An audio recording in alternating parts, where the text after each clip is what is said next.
chers auditeurs, chères auditrices, bien le bonjour dans ce mercredi matin un peu frais.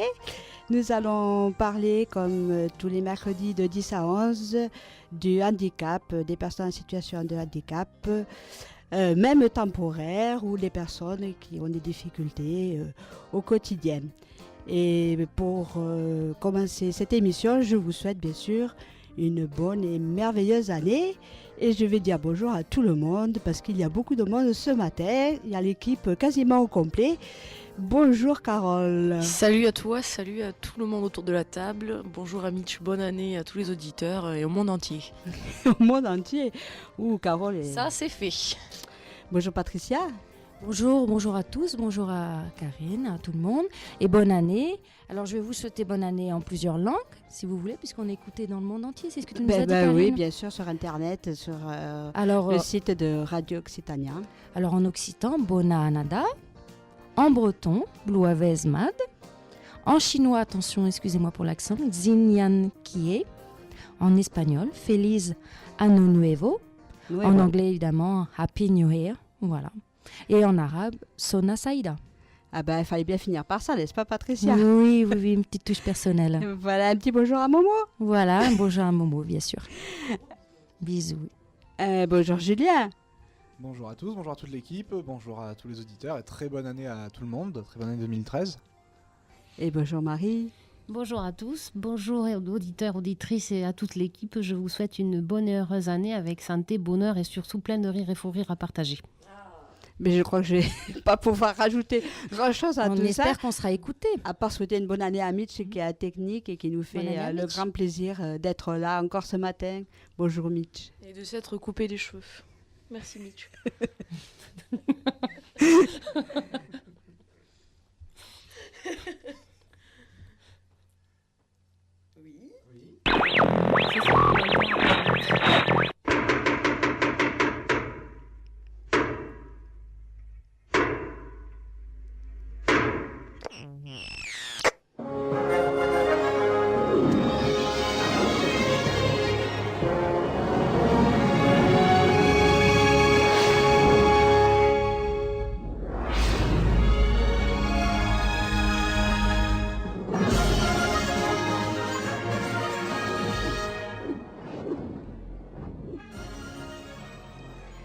Eh bien oui, on va commencer par la petite rubrique culture avec toi Julien.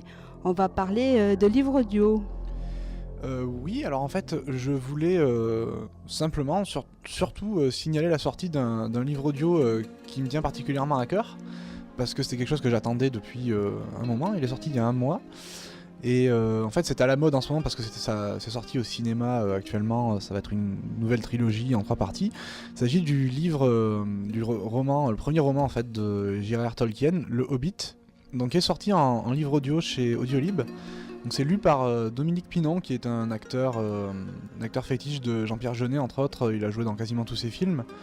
Et donc là il lit ce roman de Tolkien qui est le premier en fait donc à se dérouler dans l'univers de la Terre du Milieu du Seigneur des Anneaux.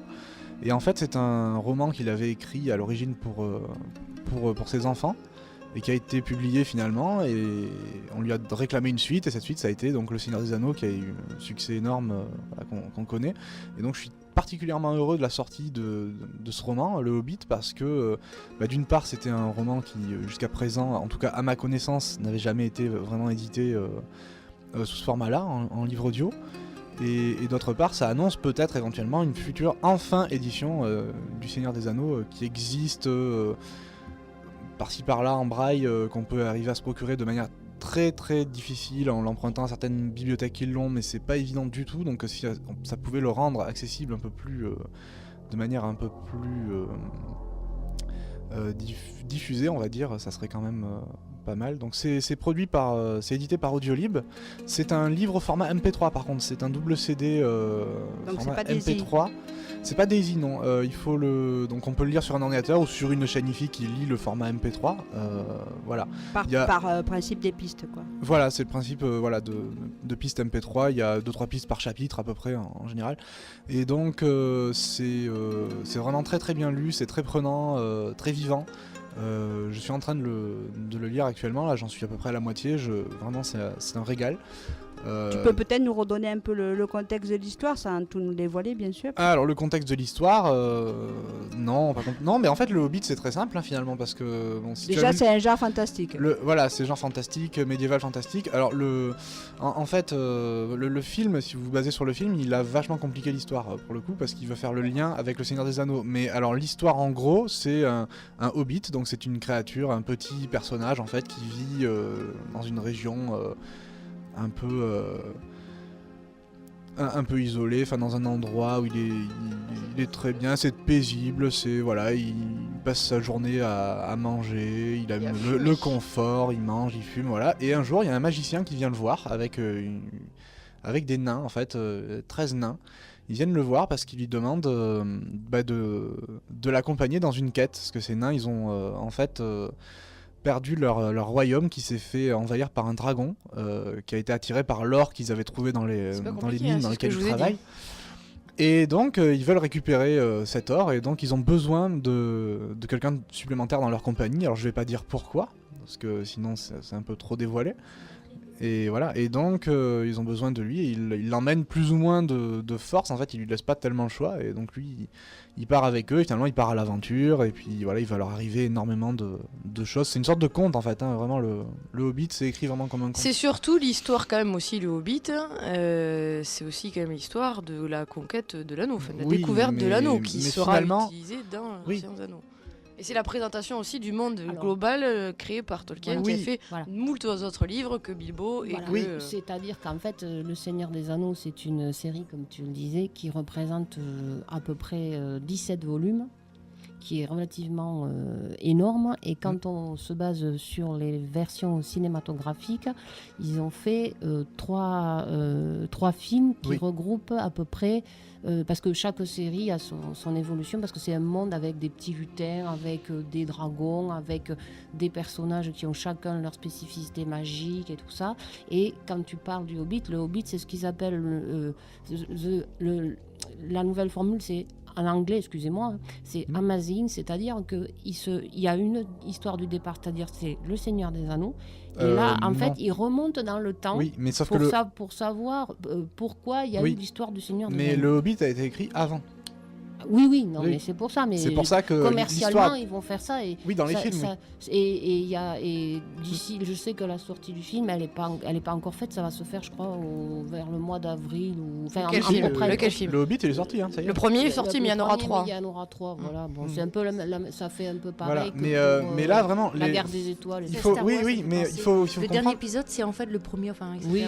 Oui, mais il faut comprendre que dans les livres, ça s'est pas écrit de cette manière-là du tout. Il a commencé par le Hobbit, c'était juste une petite histoire comme ça, et puis on lui a demandé de faire une suite, et du coup il a étoffé l'univers, il a créé le Seigneur des Anneaux et plein d'autres annexes par la suite, mais à la base l'histoire de l'anneau c'était anecdotique dans le Hobbit, il en a fait quelque chose d'important. Généralement pour les fans, Bilbo est plus important que le Seigneur des Anneaux, c'est pour ça que le film était très attendu, et la musique aussi, et donc en l'occurrence pourquoi Julien nous parle du bouquin, c'est parce que...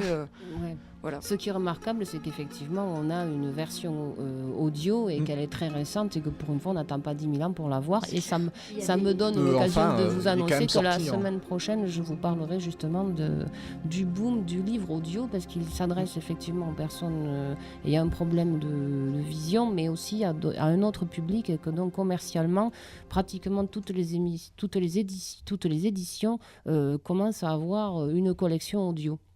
Et c'est vrai que c'est très bien parce qu'il y a certains livres qui sont très difficiles à se procurer en braille. Si on veut les emprunter encore ça va, mais si on veut les acheter, ça prend une place énorme. Voilà, en volume c'est énorme. C'est quand même bien, c'est vrai que j'achète beaucoup de livres audio en ce moment et c'est un régal parce que c'est souvent très très bien lu. Et c'est souvent fait par des acteurs. Hein. Ces livres-là, il y a des bruitages des fois ou c'est vraiment que de la lecture ça dépend. Pure là le Hobbit, il n'y a pas de bruitage, c'est de la lecture pure.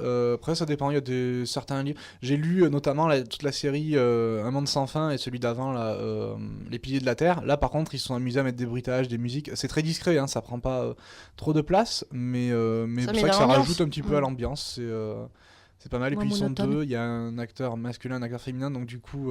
transforment leur voix. Oui, voilà, ça rajoute un peu... Pour ce genre de fresque comme ça c'est chouette parce que je trouve que c'est vivant. Quoi. Oui, voilà, complètement. Eh bien, c'était une grande épopée de raconter, de très intéressant. Livre, c'est très difficile à présenter comme livre, mais voilà. Mais c'est très très très très intéressant à écouter en tout cas, vraiment. Bon, apparemment ça a l'air de te passionner. Hein. Oui. On va te créer une petite chronique critique littéraire de livre audio peut-être. Tu seras bien sûr le bienvenu. Eh bien, moi je vais parler de bien d'autres choses que l'on peut dire un peu plus, si je peux dire, sérieuses, mais bon, ma foi, il faut aussi se divertir. Mais sachez qu'il y a le premier rapport de l'OMS, donc c'est un rapport international, puisque ça concerne l'Organisation mondiale de la santé, qui a sorti donc un rapport sur les personnes en situation de handicap. Donc ils définissent le handicap déjà, ce qui est pas mal. Et en fait, ce rapport, quand même, est sur 28 pages. Donc, je ne vais pas vous faire les 28 pages aujourd'hui. Allez, s'il te plaît, on a bien envie. Non. C'est pas prévu. C'est pas prévu. En plus, le temps tourne, n'est-ce pas, Carole ? Donc, vous pouvez quand même trouver ces rapports au format DAISY ou PDF, ce qui est format texte, sur le site www.int/disabilities, alors DISABLITIES/world-report. Donc ce rapport donc parle qu'il y a environ 15% des habitants donc, de la planète qui vivent avec une certaine forme de handicap. Alors, une certaine forme, ça définit quand même de l'handicap léger au handicap très lourd, voire des personnes gravataires. Et donc, dans ces 15% de la population mondiale, il y a 2 à 4% avec de grandes difficultés. Alors, on ne sait toujours pas non plus ce que sont les difficultés, ce qu'ils appellent des grandes difficultés. Mais enfin, ils essayent de définir ça. Donc, ils disent que la prévalence du handicap est en hausse en raison du vieillissement de la population, ça on s'en doutait, de la propagation rapide des maladies chroniques, puisque maintenant les moyens de circuler sont de plus en plus rapides et faciles, et des améliorations dans les méthodologies utilisées pour mesurer le handicap. C'est-à-dire que maintenant, on a mis une batterie de mesures, d'échelles, dire vous êtes handicapé 5%, 15%, même dans les pays émergents. Donc, il y a dans le monde donc, plus d'1 milliard de personnes qui vivent avec un handicap. Voilà, ça fait déjà quand même pas mal. Et en fait, ce rapport donne 9 recommandations ce qui au gouvernement. Donc, et donc, ces gouvernements ne pourront plus se cacher derrière l'excuse de dire oui, on ne savait pas, il n'y a pas de normes établies, comment on peut les aider. Voilà, donc il y a 9 recommandations. Alors, je vais essayer de vous les donner sans trop être... sans trop être dans le détail, mais en même temps, je les trouve intéressantes. Alors, recommandation numéro 1, permettre l'accès à tous les systèmes des services ordinaires. Ce qu'on entend par là, c'est que les personnes handicapées ont des besoins ordinaires, bien sûr, c'est-à-dire d'aller à la poste, par exemple, ou d'aller dans une administration, ou avoir droit à la santé, la sécurité et tout ce qui est économique et familial, donc social, donc les administrations. Et donc... le lieu public, quoi. Voilà, donc ça revient à en France, à notre loi pour l'accessibilité. 2015. Et 2015. Voilà. Qui a été initié en 2005 et qui continuera en 2015. Voilà, donc pour l'accessibilité des lieux publics. Recommandation numéro 2. Investir dans des programmes et services spécifiques pour les personnes handicapées. Alors là, on rentre dans tout ce qui est spécial, c'est-à-dire peut-être des allocations, des choses comme ça, peut-être des écoles, des centres spécialisés, parce qu'il y a plein de pays où, malheureusement, il n'y a pas d'institutions spécialisées. C'est un peu de briques et de broc. On accueille certains enfants dans des petites structures, mais c'est souvent des mamans qui font ça, quoi. Donc, des ONG aussi. Voilà.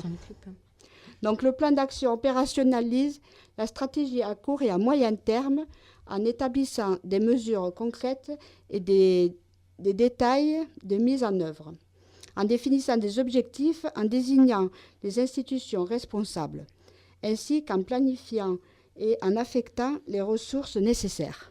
Ben oui, parce que c'est bien de prendre des lois, mais il faut l'argent qui va avec. Une autre recommandation, c'est impliquer les personnes handicapées.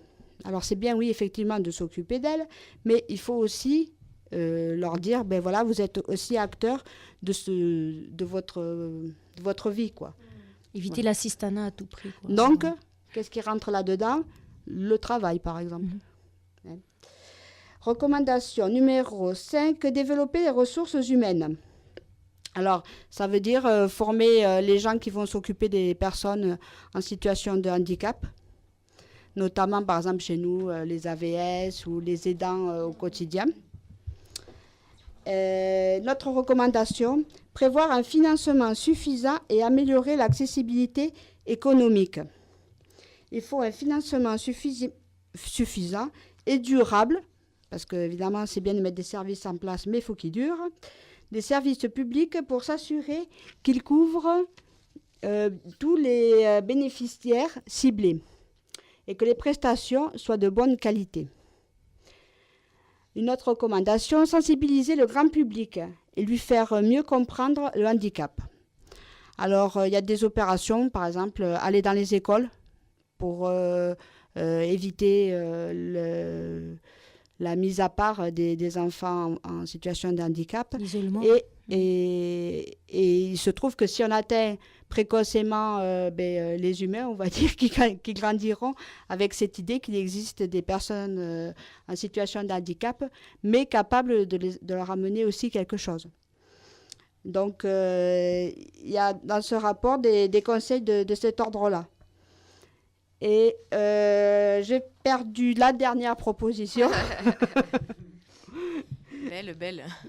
Et oui, bon, voilà. Mais ah oui, ça là, elle est là. La recommandation numéro 9, qui est quand même intéressante, c'est renforcer et soutenir la recherche sur le handicap. Voilà, donc on en était au Téléthon, dont Patricia vous parlera un petit bilan tout à l'heure. Bien sûr. Et donc, en conclusion, je vais vous la lire.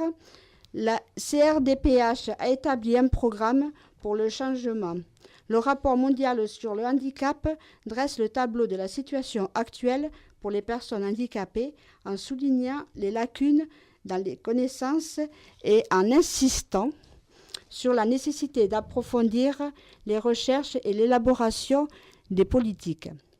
Les recommandations qu'il donne peuvent contribuer à l'instauration d'une société inclusive et favorable à l'épanouissement des personnes en situation de handicap. Voilà, j'espère que c'était pas trop facétieux. Non, ça va. C'était très clair. Ça a Voilà. permis d'avoir des indications. Et ce qui est intéressant, c'est que c'est la première fois que ça existe, ce rapport. Donc les choses bougent, quoi. On va, si maintenant il y a des rapports mondiaux, on va peut-être pouvoir... Ils n'ont plus d'excuses, les gouvernements, pour faire quelque chose. Voilà, ils ont un donc, support. Oui. Et on espère donc qu'il y aurait des normes internationales, pourquoi pas à long terme, on va espérer ça. Hein. Croiser les doigts. Puis que certains pays rattrapent un peu d'autres, parce qu'il y a une telle différence dans certains pays par rapport au handicap. Reconnaissance. Tout à fait. Eh bien, en parlant de pays, peut-être Carole, tu vas nous amener à Berlin ? Oui, moi je vais vous parler d'un prix qui existe déjà depuis 3 ans, qui s'appelle le Access City Award en anglais, et qui a été décerné le 3 décembre dernier justement à Berlin, à la ville de Berlin. Donc elle a reçu ce prix européen des villes attentives aux besoins des personnes handicapées. Reste bien dans le sujet. Donc le prix a été décerné en reconnaissance de l'approche globale et stratégique qu'a mis en place Berlin pour créer une ville accessible à tous. Donc le concours, il est organisé par la Commission européenne avec le Forum européen des personnes handicapées et il a été présenté à l'occasion de la conférence annuelle de Bruxelles de la journée européenne des personnes handicapées. Et ici, on aime bien les journées européennes et mondiales, à chaque fois qu'il y en a une, on saute dessus. Donc l'objectif général de ce prix, de ce projet, c'est d'encourager les villes à partager leur expérience et à améliorer l'accessibilité pour le bénéfice de tous. Et aussi que les projets mis en lumière, forcément, ils servent d'exemple pour d'autres villes qui pourraient les mettre en place. Alors pourquoi Berlin, vous allez me dire ? Alors Berlin a été sélectionné et a gagné le prix, notamment par sa politique stratégique et inclusive en matière de handicap, dans le cadre duquel elle a investi massivement, forcément, dans la transformation de l'ancienne ville, qui a été divisée en un environnement accessible et sans obstacle. Il y a aussi toute la partie système de transport à Berlin qui a été primée, et aussi toutes les parties d'investissement dans l'accessibilité pour les personnes handicapées dans les projets de reconstruction. Voilà, ça c'est les 3 principaux critères qui lui ont permis de gagner. Les autres finalistes, figurez-vous qu'il y avait... Paris. Non, il y avait Nantes, Nantes. Ouais, Nantes, d'accord. Nantes en France et Stockholm en Suède. C'était les 2 autres finalistes.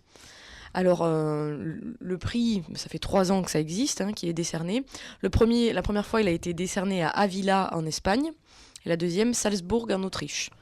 Donc cette année, il y avait 34 villes de plus de 50 000 habitants qui étaient réparties dans 20 pays de l'Union et qui concourent à ce prix. Le jury est européen, composé d'experts en accessibilité et de représentants de la Commission européenne. Il y a aussi des personnes du Forum européen des personnes handicapées et de Age Platform Europe, qui se sont prononcés sur les actions permanentes et durables. C'est l'objectif, ça ne sert à rien de primer des projets qui ne seront pas durables. Et donc les villes ont été engagées dans 4 domaines, 4 mentions. Donc le premier, c'était l'accessibilité de l'environnement bâti, les services publics, les transports et les technologies de l'information et de la communication. Donc en parallèle de Berlin, il y a 4 villes qui ont été aussi primées dans ces domaines-là. Il y a Pampelune en Espagne pour l'accessibilité de l'environnement bâti. En Irlande, Talat, je crois que je le dis pas très bien mais c'est pas grave, pour les transports publics, pour les services publics. Pour les transports justement, en Pologne, Gdynia. Excusez-moi pour l'accent, et Bilbao en Espagne pour les technologies de l'information et de la com. Alors ça m'a fait rigoler parce que l'Espagne a gagné beaucoup de prix et beaucoup félicité pour ses efforts, sachant quand même que c'est un des pays d'Europe qui est le plus en crise et qui souffre beaucoup. Donc les excuses d'argent... Moi, pour être allée, je suis allée en Andalousie, c'est vrai qu'au niveau des infrastructures de transport, ça n'a rien à voir avec ce qu'on vit en France en tout cas, tout simplement parce que c'est vrai que c'est des bus, par exemple, tu as la rampe qui se déplie toute seule, qui se déplie et qui permet un accès aux poussettes, aux chariots. Même si tu n'as pas de... Non, la porte s'ouvre automatiquement. C'est automatique. Et je veux dire, et comme ça, et alors qu'en France, c'est vrai que c'est prévu, mais il faut une manipulation. Et tu as un problème aussi d'aménagement urbain parce que pour pouvoir le mettre comme il faut enlever la barrière du milieu, le système de... Mais à Toulouse, c'est prévu. En principe, c'est prévu, c'est conçu. Mais c'est pas systématique. C'est-à-dire que c'est conçu, mais pour pouvoir l'utiliser, il faut que le chauffeur, il ait vachement le compas dans l'œil parce que entre la voiture qui se gare en plein milieu, le mobilier urbain qui est représenté par la borne verte qui délimite le trottoir, le truc au milieu parce qu'ils n'ont pas posé les chaises. Il y a plein d'obstacles. Oui, alors c'est le bordel. Ou les arbres, par exemple, ou des trucs comme ça. Et parce que c'est toujours avec des rebords plus ou moins hauts ou épais, quoi. Enfin, c'est jamais au même niveau. C'est un peu... Et alors, si le chauffeur il a le temps et qu'il a la gentillesse d'avoir quelqu'un qui est dans le circuit et qui la connaît et qui vient tous les jours, là, il va faire l'effort. Si c'est quelqu'un qui fait... Parce que moi, je l'ai vécu. J'ai vu quelqu'un qui voulait monter on l'a dans tous le vécu, bus je crois. Et que les gens ont râlé. On dit, si elle veut monter, on va la faire monter. Et le gars n'était pas content parce que ça retardait sa tournée, quoi. Voilà. Et après, quand tu parles d'Allemagne... C'est un état d'esprit. Berlin et Munich sont bien aussi. Ils sont donnés souvent en exemple. Je finis mon sujet rapidement, même si on sait que ça reste toujours un débat débat ouvert et sur lequel on aime discuter. C'est un peu émotionnel comme réaction. Non, mais pour finir positivement, comme le disait Karine, il y a quand même un contexte qui est bien, qui est positif, c'est que les Européens croient fermement que les personnes handicapées, elles doivent être en mesure de participer pleinement à la vie en société, c'est ce que tu as dit. Et il y a un nouveau sondage qui a été réalisé par la Commission européenne et qui a été publié dans la perspective de la journée européenne des personnes handicapées, donc le 3 décembre, qui confirme cela. Une très grande majorité des personnes qui souhaitent qu'il y ait un vrai effort de ce côté-là. Donc forcément, en plus, d'un point de vue économique, l'accessibilité, le sujet de l'accessibilité, il offre des nouvelles opportunités commerciales. Et ça peut avoir un réel effet stimulant sur l'innovation et sur la croissance éco des villes. Donc forcément, ça restera jamais un sujet à part, je pense. Actuellement, l'accessibilité, elle est au cœur de la stratégie européenne en matière de handicap, il faut le redire. Et il y a des propositions pour un acte législatif sur l'accessibilité qui vont être présentées en 2013. Donc on restera là-dessus et je pense qu'on peut... On a des dossiers en cours sur plusieurs sujets. Voilà, donc ça reste positif pour tous les auditeurs. C'est le début d'année qui commence bien. À suivre. Joie et paix dans le monde. Voilà. Sujet à suivre. Moi, je n'ai rien à rajouter, à part que tu peux enchaîner en présentant la musique, voilà. Alors, la transition va être un peu difficile, mais je vous propose une chanson dont le son est un peu saturé, mais c'est fait exprès, c'est le style de la chanson. La chanson s'appelle Radioactive, et c'est le groupe Imagine Dragons.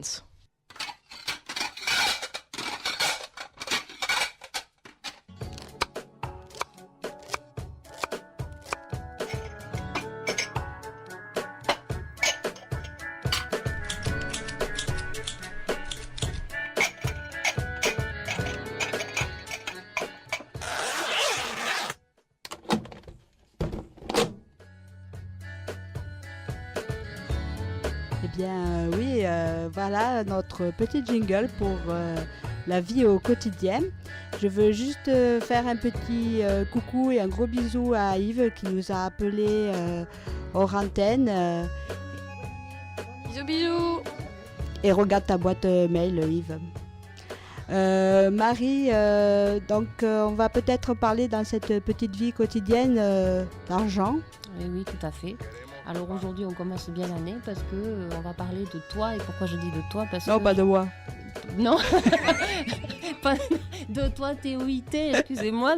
Non, moi, c'est pas assez intéressant pour ça. Et puis, je ne pense pas avoir un fan. Désolée, j'ai pas pu me retenir. Après, il me dit, tu fais court, mais on digresse là, ça va pas. Alors non, en fait, je parlais donc de toi, TOIT, pour parler tout simplement d'une proposition de loi qui concerne le prêt à taux zéro.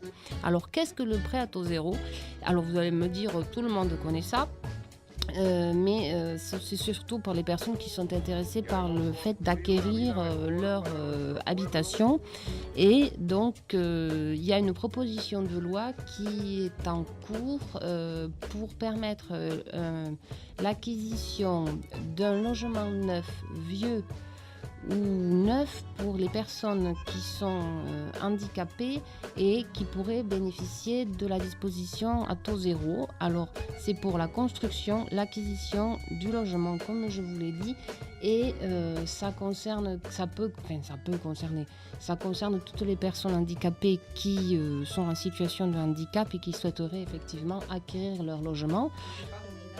Et qui, voilà, alors il y a cette disposition, elle permet cette acquisition, mais au niveau pratique, moi je vous demanderai, alors il y a les dispositions de la loi et alors le fait d'avoir un aménagement de l'habitation, c'est relativement important, surtout pour les personnes handicapées moteurs, parce que par exemple, ou en fauteuil, parce que par exemple, quand tu vas dans une cuisine, maintenant, les nouveaux aménagements, ça te permet de superposer les éléments de cuisine, sauf que quand tu as un micro-ondes qui est au-dessus de ta tête, tu vas t'ébouillanter, c'est pas génial. Par exemple, même les interrupteurs, quand tu as un fauteuil, il faut que ce soit à une hauteur réglementaire, et c'est vrai. Et donc, ce taux permettrait de... Voilà, tout à fait. Ce prêt permettrait d'aménager... Ce prêt permettrait l'aménagement de la résidence principale de la personne qui serait dans l'idée d'avoir l'acquisition de son logement. Et elle permet aussi, pour pouvoir... C'est pas pour faire des travaux dans tu peux faire les deux. D'accord, c'est soit tu achètes et tu fais les travaux par-dessus. Voilà, non mais soit c'est-à-dire il faut que tu sois propriétaire de ton logement. Ah oui, transformation. D'accord. Voilà. Et donc le prêt à taux zéro, la disposition, c'est pour les primo-accédants, c'est-à-dire pour des personnes qui n'ont pas déjà accédé à la propriété. Si tu es déjà propriétaire d'une maison ou d'un appartement, tu ne peux pas bénéficier de la mesure. Par contre, si tu n'as jamais été propriétaire, tu peux bénéficier de cette mesure. Et donc, la prestation de compensation, elle permet de financer un montant maximum d'aide pour 10 000 euros sur 10 ans. D'accord ? Parce que ça peut rester relativement... peut-être il y en a qui peuvent penser que c'est insuffisant, mais c'est déjà pas mal. Et tu peux aussi bénéficier d'un crédit d'impôt pour mise en accessibilité des logements, et ce crédit d'impôt représente 25% de la somme, et elle est quand même plafonnée à 5 000 euros pour une personne seule et 10 000 euros pour un couple, et il y a un montant majoré de 400 euros par enfant à charge. C'est pas énorme, 10 000 euros. Non, c'est très peu. Moi, je peux vous dire qu'avec ce que coûte la main-d'œuvre pour les travaux et les matériaux, je trouve que c'est. Voilà. Moi, je passe à un aménagement de salle de bain, par exemple. Voilà, c'est tout pas à énorme, fait. hein. C'est pas énorme du tout. Mais par contre, ce que je peux vous conseiller, c'est de faire jouer la concurrence. Et ce qui est très important aussi pour ça, parce que quand vous avez un projet, vous allez aller voir les banques et leur dire, voilà, soit vous aurez un apport, soit vous n'aurez pas d'apport. Et on va vous proposer un prêt, comme tous les prêts. Vous pourrez éventuellement bénéficier de la mesure au taux zéro, parce qu'il y a quelques années, cette disposition, elle existait déjà, mais elle était plafonnée par rapport aux ressources. Aujourd'hui, elle n'est plus plafonnée à une ressource. Par contre, c'est vrai que l'aide à l'aménagement, comme je l'ai dit précédemment, et le crédit d'impôt pour l'aménagement des logements, lui, effectivement, il est plafonné, selon les dispositions que je vous ai énoncées.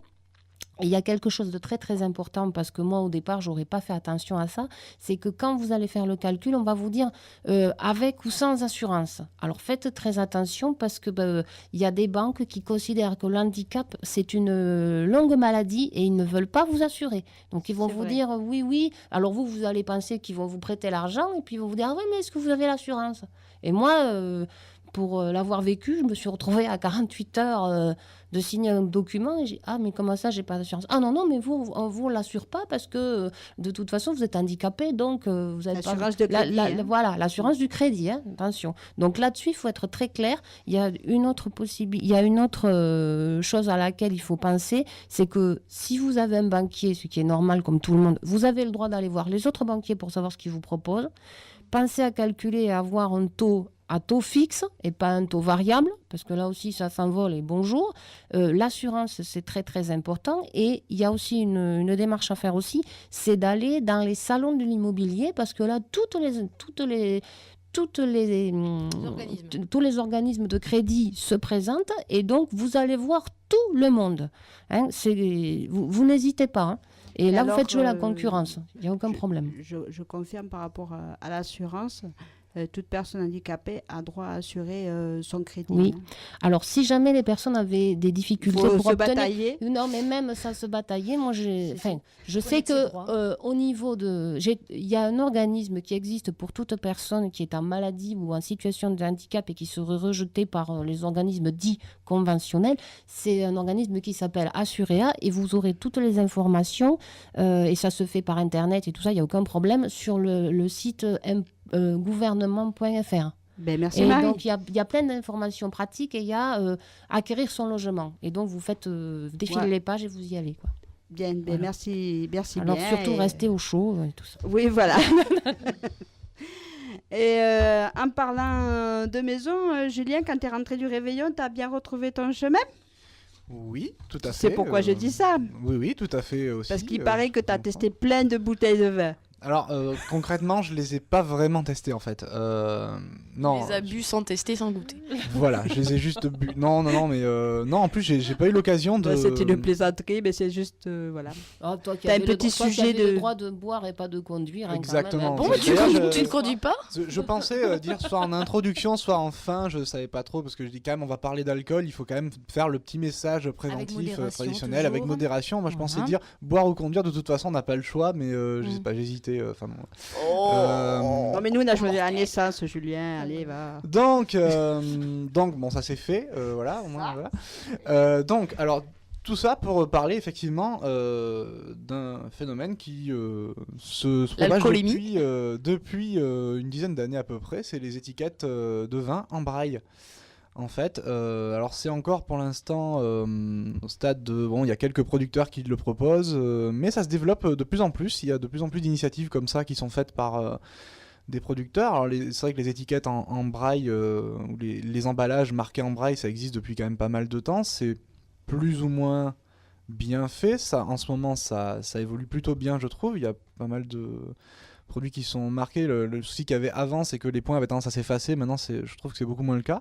Alors, les étiquettes de vin, j'ai pas eu l'occasion d'en voir ou d'en toucher en fait par moi-même pour l'instant, mais donc on peut déjà commencer par un petit historique vite fait. Donc le premier, il y a une dizaine d'années à faire ça, c'était donc Michel Japoutier qui est dans la vallée du Rhône et qui a été le premier, on va dire, à initier le fait de créer des étiquettes en braille pour ses vins. Donc il s'est équipé en fait tout simplement de matériel pour imprimer en braille et il s'est rapproché de certaines associations du type l'AVH voilà, pour des aides au niveau technique surtout.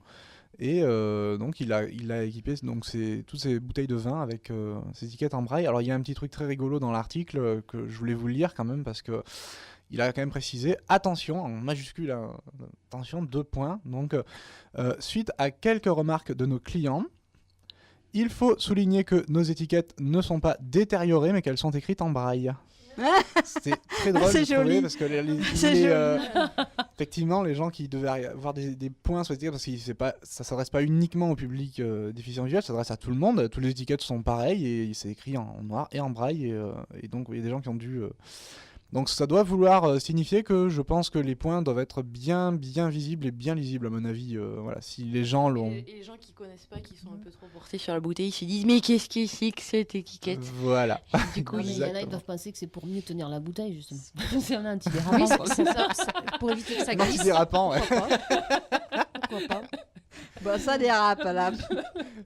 Julien, oui. Et donc ensuite il y a Jean-Claude Engelrath qui a suivi, donc lui qui est en Suisse, vigneron en caveur au Landeron, voilà, qui propose donc des étiquettes de vin en braille. Alors sur ces étiquettes, qu'est-ce qu'on y trouve quand même la plupart du temps? Alors chez à peu près tous ceux qui le proposent, hein, il y a bien sûr le cépage, le millésime, l'appellation géographique. Généralement il y a le nom du producteur aussi, et bien sûr certains ont mis aussi la couleur, ça c'est du vin blanc, du vin rouge. C'est vrai que c'est quand même... c'est un minimum, c'est quand même bien de le savoir. Tout le monde ne la met pas la couleur, mais certains la mettent. Voilà. Alors lui, ce producteur donc en Suisse, nous explique que le fait de produire des étiquettes comme ça en braille, ça multiplie le coût de fabrication d'étiquettes par 3, mais qu'il ne le répercute pas sur les bouteilles parce que il estime que c'est une question de bon sens et que, voilà, comme il le dit, une personne aveugle qui achète du vin, voilà, et il y en a voilà, oui, tout à fait, il dit qu'elle doit sans doute bricoler des astuces pour arriver à le reconnaître, et qu'il trouve que ça simplifie quand même la vie d'avoir l'étiquette tout simplement. D'autant plus que quand tu cuisines, et tout le monde cuisine, tu as besoin de savoir qu'est-ce qu'il y a dedans le vin, dans la composition du vin. Tout à fait. C'est normal. Donc voilà, lui c'est pas du tout une démarche commerciale, c'est vraiment quelque chose, voilà, par souci d'accessibilité. Il a déjà rendu accessible aussi sa cave en fait pour notamment les personnes en fauteuil roulant, voilà, il pense beaucoup à tout ça. Et pour finir, il y a un dernier site que j'ai trouvé qui propose, donc c'est un site de vente de vin, et il propose des étiquettes en braille sur certains vins. Il y en a 8 pour l'instant, mais apparemment ça continue à se développer. Donc c'est sur demande là par contre. Il faut, quand on commande, c'est sur internet, hein, il faut le préciser. Donc le site c'est Vigne Continue.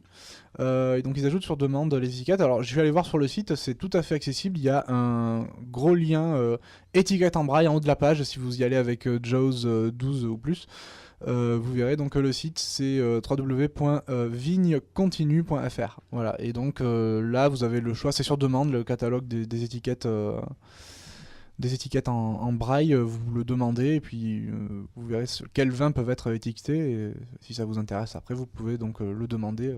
Parce qu'on ne trouve pas dans les commerces encore, ces bouteilles étiquetées apparemment, en braille. non. Dans les grands commerces. Apparemment, non. Ouais. C'est vraiment que dans les circuits. Il faut aller voir les producteurs. Mais c'est aussi un gage de qualité, je vous rassure. Il y a des conseils. Genre de qualité. Il y a des conseils.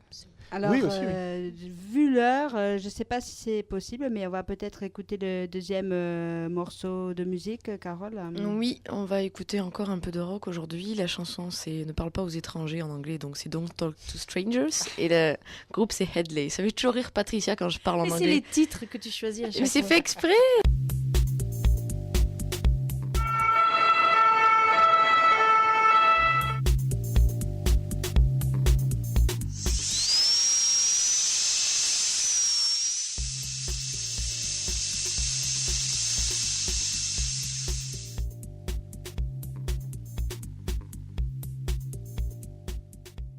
Eh bien, nous voilà dans notre petite rubrique santé. Patricia va nous faire un petit bilan du Téléthon. Oui, qui a eu lieu effectivement en 2000. Enfin, tous les ans, il a lieu en décembre. Là, il a eu lieu le vendredi 7 et samedi 8 décembre. Alors, ça dure environ une trentaine d'heures en direct sur c'est les chaînes publiques, France 2, France 3, etc. Ça a rapporté 81 millions d'euros, moins que l'année 2011. Donc il y a une petite baisse, mais qui s'explique par la crise, qui dure depuis quelques années déjà.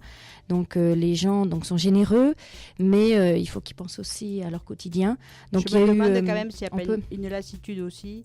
Et il y a aussi quand même pas mal maintenant d'autres ONG, beaucoup de sollicitations. D'autres sollicitations, voilà. Donc on peut les remercier pour leur générosité. Et donc je voulais faire un petit point sur justement où va l'argent et parler un peu du rôle de l'AFM, puisque c'est... je crois que c'est important d'en parler parce que comme ils ont répété transparence au long de ce week-end-là, c'est qu'on est aux portes maintenant de la thérapie, maintenant qu'on a fait toutes les recherches et ce serait dommage de s'arrêter là, quoi.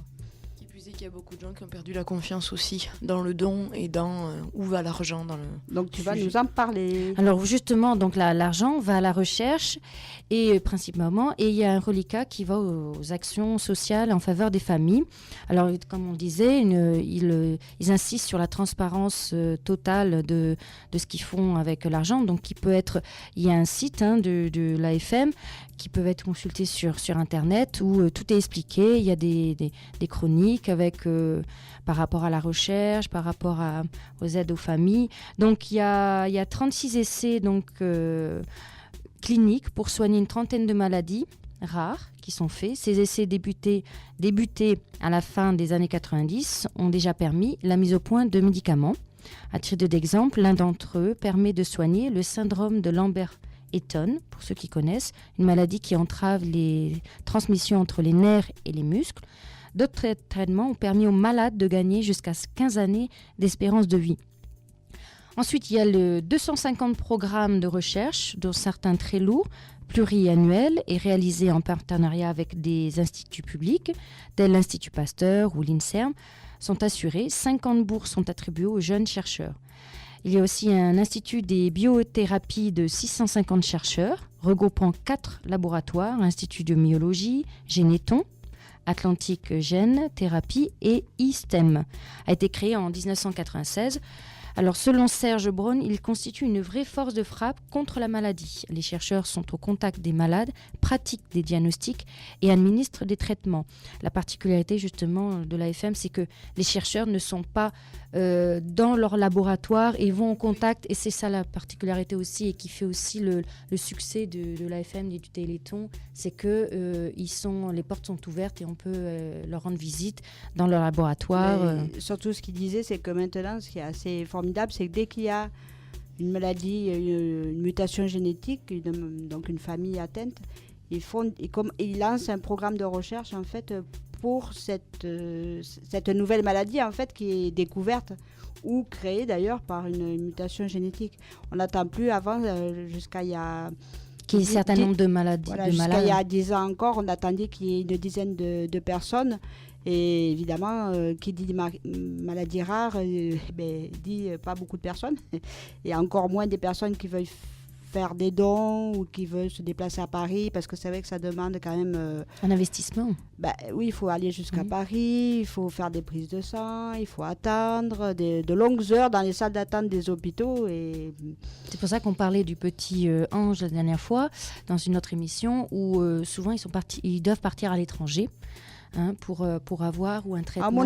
On a de très belles choses en France, il faut savoir, et notamment à Colomiers. Il faut que je vous le dise, pour des recherches, soyez pas désespérés. Pour faire des cariotypes, des choses comme ça, quoi.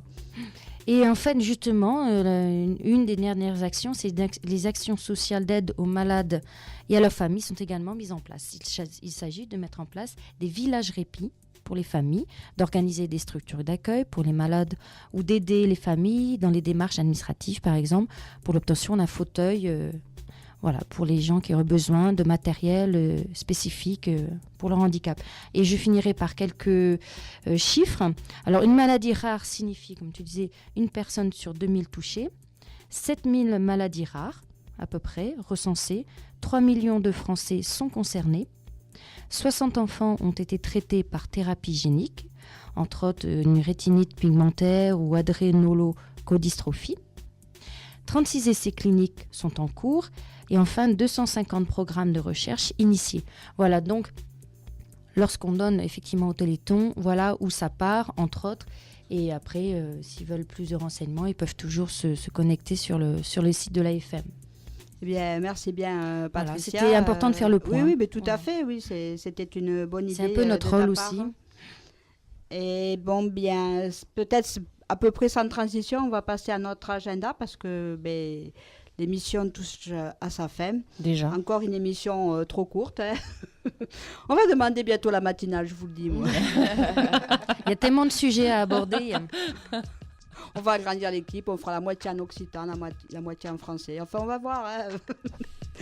Donc, dans l'agenda, Philippe Belmer, qui d'ailleurs me charge de vous présenter ses vœux, vous propose de jardiner. Alors, ce sont des jardins familiaux situés à Bordeaux-Rouge. Donc, si cela vous intéresse, nous sommes en train de mettre en place une petite liste et on a déjà 2 ou 3 bénévoles qui sont prêts à vous aider à jardiner dans ces petits jardins familiaux. Et je précise, comme je suis dans le quartier de Bordeaux-Rouge, c'est à côté du métro, c'est pratique. Voilà, c'est pour ça que le quartier a été retenu après avoir fait plusieurs recherches. Bruno, Bruno qui fait des démonstrations d'une loupe portative, Low View 7, et Naratello, c'est un téléagrandisseur vocal. Donc Bruno est là le lundi, le mardi toute la journée, le jeudi matin et le vendredi matin. Il faut donc prendre rendez-vous pour les démonstrations de ces appareils au 05 61 62 44 45 qui est le numéro de l'AVH qui se trouve au 7 rue Hydrac. Le 8, je vais vous parler maintenant d'audio description. Le 8 à 10h24 sur Canal+, vous avez Les Intouchables. Je ne présente même plus le film. Omar Sy. N'oubliez pas, pour ceux qui sont inscrits, de venir mercredi prochain à 17h pour votre premier cours d'anglais. Il est encore temps de vous inscrire si vous ne l'avez pas encore fait parce qu'il y a eu la réunion en début décembre. Mais comme le cours n'a pas encore commencé, vous pouvez encore allonger la liste. Nous sommes à peu près 5-6 en conversation, c'est-à-dire pour les gens qui ont quand même commencé l'anglais au niveau collège, lycée. Et ensuite, il y a une dizaine de personnes en grand débutant. Voilà.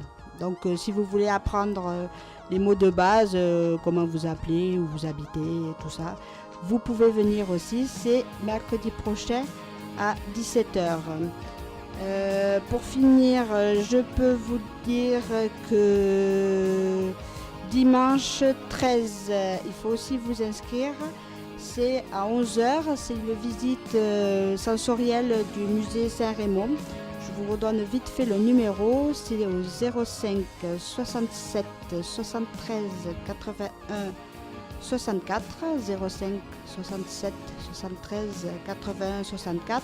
C'est donc pour venir faire une visite au musée Saint-Raymond sur les sarcophages.